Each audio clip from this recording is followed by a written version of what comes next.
अच्छा जी, तो सही ना, मैं आपको कंजम्पशन की बात कर रहा था। इसका मतलब है कि आप जो है वो कंज्यूमर हो, एंड यूजर हो, क्योंकि आपने आगे किसी को ये तालीम बेचनी नहीं है। अच्छा, तो फाइनल कंज्यूमर वो है। अब आप मार्केट में कोई चीज लेने गई, आइसक्रीम, चॉकलेट, कपड़े, जूते, सेल फोन, और वो आपने अपने लिए इस्तेमाल किया, करना है, तो आप कंज्यूमर है। और आप जो वो प्रोसेस से गुजरेंगे, सेल फोन इस्तेमाल करेंगे, जूते पहनेंगे, कपड़े पहनेंगे, आइसक्रीम खाएंगे, वो कंजम्पशन कहलाएगा।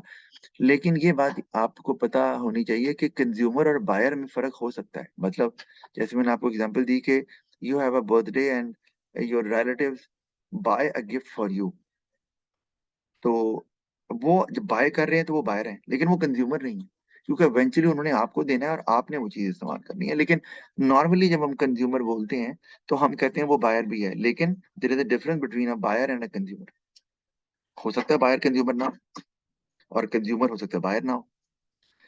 तो ये आपको पता हो, जो उसको इस्तेमाल कर रहा है अपनी किसी नीड या वांट को सेटिस्फाई करने के लिए, वो कंजम्पशन कहलाए। अच्छा, अब ये बात ध्यान में रखनी है, जैसे कि मैं ना लैपटॉप इस्तेमाल कर रहा हूँ, आप मोबाइल यूज कर रही हो कि लैपटॉप? मोबाइल। मोबाइल। तो अब अच्छा, मैं भी सेलफोन इस्तेमाल अब कर रहा हूँ क्योंकि मोबाइल डाटा इस्तेमाल हो रहा है। अब we are using the same device, that is the electronic gadget cellphone. लेकिन आप जो है वो कंजम्पशन के प्रोसेस से गुजर रही हो, और मैं गुजर रहा हूँ प्रोडक्शन के प्रोसेस से, क्योंकि मैं प्रोड्यूसर हूँ। तो इसका मतलब है, मेरे पास जो मोबाइल फोन है वो कंज्यूमर गुड नहीं है, वो है प्रोड्यूसर गुड, या उसका दूसरा नाम है जो हम अभी नीचे पढ़ेंगे, कैपिटल गुड्स। क्योंकि ऐसी गुड्स जो कि प्रोड्यूसर इस्तेमाल करता है to produce further goods and services, वो कैपिटल गुड्स कहलाती हैं। और वो गुड्स जो कंज्यूमर इस्तेमाल करता है to satisfy their own needs and wants, वो कंज्यूमर गुड्स कहलाती हैं। तो कभी भी हम गुड्स से नहीं पहचानते कि ये कैपिटल गुड्स होती हैं और ये कंज्यूमर गुड्स है, ये गलत हो जाएगा। इसी तरह गाड़ी है, तो अगर मैं गाड़ी कमर्शियल पर्पज के लिए इस्तेमाल करता हूँ, let's say I have my own business and I use that vehicle to transport goods from one place to another, तो मेरे लिए तो कैपिटल गुड है। अब आपके पास गाड़ी है और आप उसमें ट्रैवल करती हो अपने होम से किसी रिलेटिव के घर जाने के लिए या किसी और जगह जाने के लिए, तो वो भी व्हीकल है, but because you are using it for consumption purpose, तो अब वो कंज्यूमर गुड बन जाएगी, वही गाड़ी जो मेरे लिए कैपिटल गुड है। तो हमें किसी भी गुड की यूज से अंदाजा लगाना है कि वो कैपिटल गुड है या कंज्यूमर गुड है। ऑफ कोर्स हमें देखना होगा वो कंज्यूमर है या वो प्रोड्यूसर है। अच्छा, इसी तरह एक्सचेंज की बात भी हमें यहाँ पे आपको नजर आ रही है। तो हमें एक्सचेंज तो करने की जरूरत पड़ती है। अब एक्सचेंज कहाँ करते हैं? मैं कहूँ, आप भी, आपके घर में भी आपके फादर मदर एक्सचेंज में इन्वॉल्व होते हैं, क्या होते हैं? वो करते हैं कुछ ऐसे, ये चीजें ले लो या मुझे दे दो, या ये सर्विसेज मुझसे ले लो और मुझसे, और मुझे वो चीजें दे दो, ऐसे होता है? Yes sir. कैसे, बताओ, कहाँ होता है? सर जैसे जो मदर हैं वो घर का काम करती हैं, खाना पकाती हैं, और फादर बाहर से मनी अर्न करते हैं, तो वो एक्सचेंज ही हो गया। अच्छा, ओके, नहीं, मैं बताता हूँ आपको। हाँ, पकाती हैं वो तो सही है, लेकिन आपके फादर जो है ना वो उनको पैसे मिल रहे हैं फॉर वो क्या बिजनेस करते हैं ना?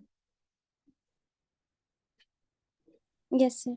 अच्छा, तो वो बिजनेस कर रहे हैं, अपनी सर्विसेज दे रहे हैं वो एंटरप्रेन्योर की, और वहां से उनको मनी तो मिल रहा है। एक्सचेंज क्या कर रहे हैं? एक्सचेंज होता है एक हाथ से लो, एक हाथ से दो।